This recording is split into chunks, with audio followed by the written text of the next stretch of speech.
बोल वृंदावन बिहारी लाल की जय।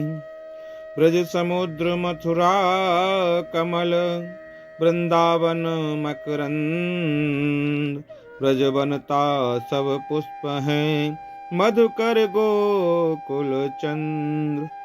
बोलो कन्हैया लाल की जय। आज मैं आचार्य कृष्णा श्रवरी पंचम दिवस की कथा में आपको कार्तिक महात्म सुनाता हूँ। आप मेरे चैनल पर नए हैं तो आप मेरे चैनल को सब्सक्राइब करें, लाइक करें और शेयर करें।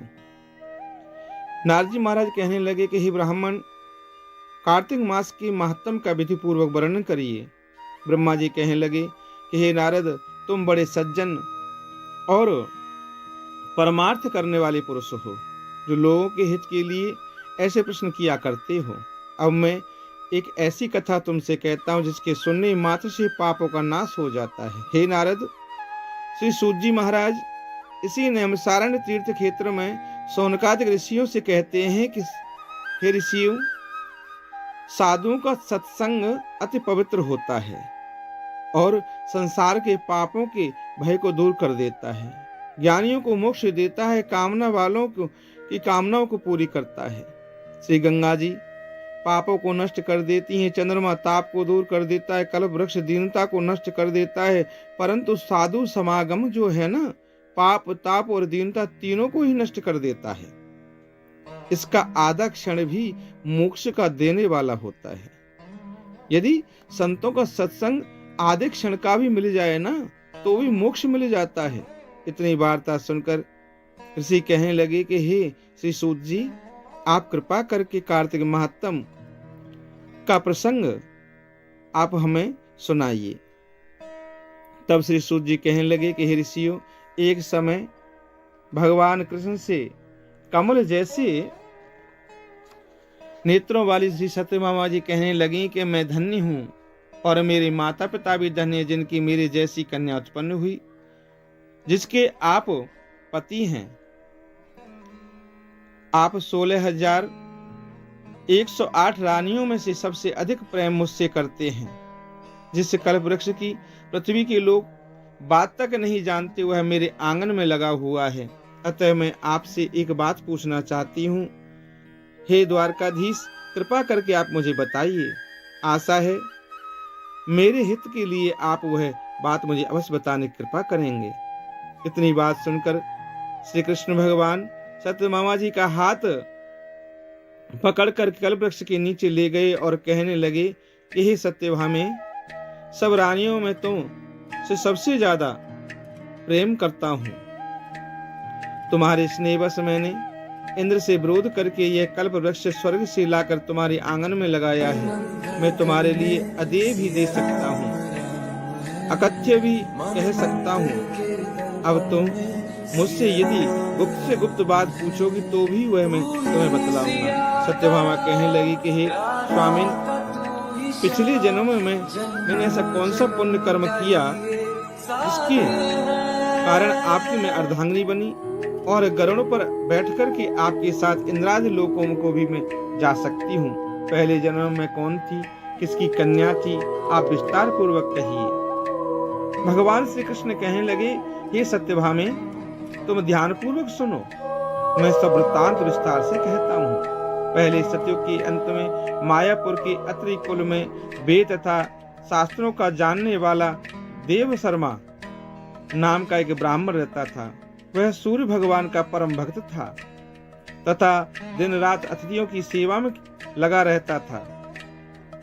इसके कोई पुत्र नहीं था, परंतु बड़ी आयु में उसके एक कन्या उत्पन्न हुई जिसका नाम गुणवती था। देव शर्मा ने चंद्र नामक अपने एक शिष्य के साथ अपनी कन्या गुणवती का विवाह कर दिया। चंद्र पिता के समान उसकी सेवा करता था। एक दिन देव शर्मा अपने दामाद के साथ लकड़ियां काटने के लिए हिमाचल के समीप गया। वन में इधर उधर फिरते हुए उन्होंने एक महाभयंकर राक्षस को देखा।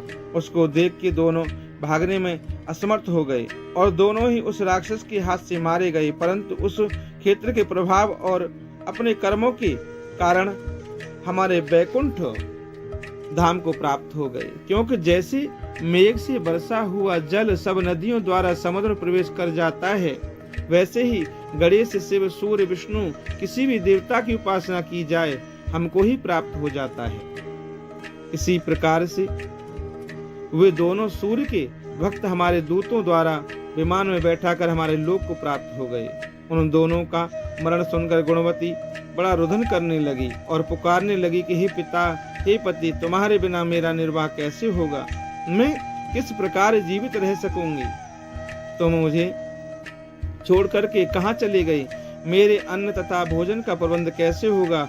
मेरे लिए अब कोई ठिकाना न रहा।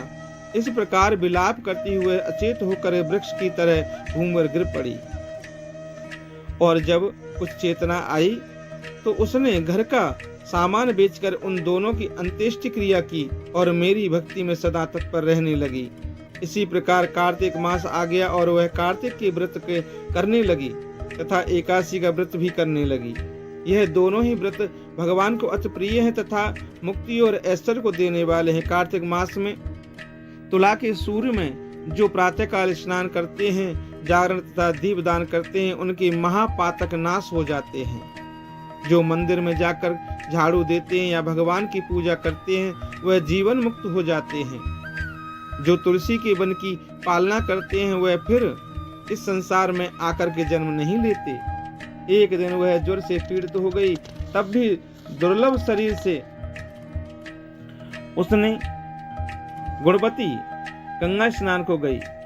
अतएव गंगा जी में प्रवेश करते ही शीत के मारे से सबकी उसकी देह सारी कांपने लगी और वह शिथिल होकर वहीं गिर पड़ी। उसी समय हमारे दूत सुंदर विमान में बिठा करके उसको हमारे धाम में ले आए। यह कार्तिक की व्रत का ही प्रभाव था। फिर द्वापर में ब्रह्मा देवताओं की प्रार्थना पर इस पृथ्वी का भार उतारने के लिए हमने कृष्णावतार लिया, तो वह उस समय हमारे ही सब देवगण यादव बने और तुम्हारा पिता देव शर्मा सत्राजित हुआ, चंद्र शर्मा अक्रूर हुए और तुम गुणवती सत्यभामा हुई। कार्तिक के व्रत के प्रभाव से तुम हमारी प्यारी हुई। तुमने आजन्म तुलसी के वृक्ष का पालन किया, इसी से तुम्हारे आंगन में कल्प वृक्ष है। कार्तिक में तुमने दीपदान किया, इसी से तुम्हारे घर में लक्ष्मी स्थित है।